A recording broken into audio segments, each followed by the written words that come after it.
কাকে কাকে পুলিশ ধরেছে? আমার স্বামীকে আর আমার বড় ছেলেকে। কেন? ওরা সব সন্দেহ করে ওরা বলেছে। এই মার্ডারের সঙ্গে কি আপনার ছেলে জড়িত আছে বা আপনার স্বামীর ছেলে? না না না, কোনো জড়িত নাই। তাহলে পুলিশ ধরে নিয়ে গেল কেন? তা তো জানি না, তা জানি না। আপনার ছেলের সঙ্গে কালকে কোথায় ছিল? আমার বাড়িতে ছিল। স্বামী খেলা করতে গিয়েছিল গৌরবাজার, রায়বৈশে খেলা। আমার স্বামী আর আমার ছোট ছেলে আর বড় ছেলে আমার বাড়িতে ছিল। তারপরে সকালে শুনছি যখন আমরা ঝাঁট মারুল দিচ্ছি তখন বলছে আমার বাড়ি থেকে পাওয়া যাচ্ছে না। সবাই খুঁজতে লাগলো, আমরা জশা করছি দেখছি।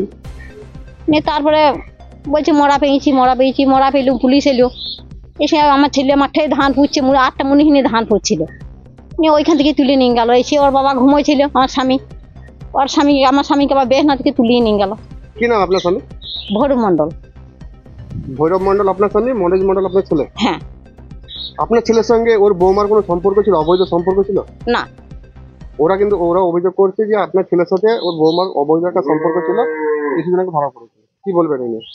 না, কই ধরা পড়েনি।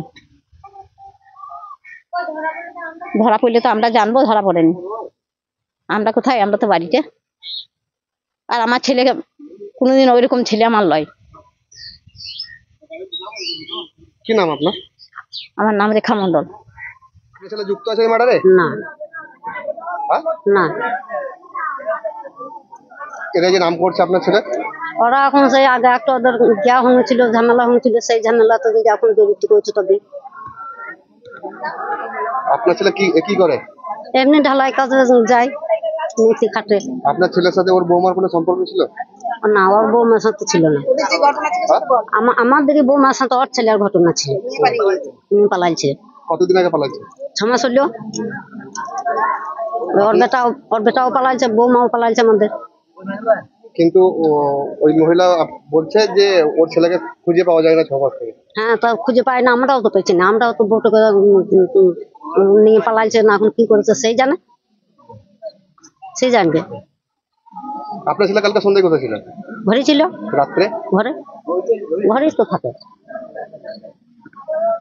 বড় ছেলে মারা গেল। কি নাম আপনার? আমার নাম সন্ধ্যা বাড়ি। আপনার ছেলের নাম কি? লক্ষণ বাড়ি।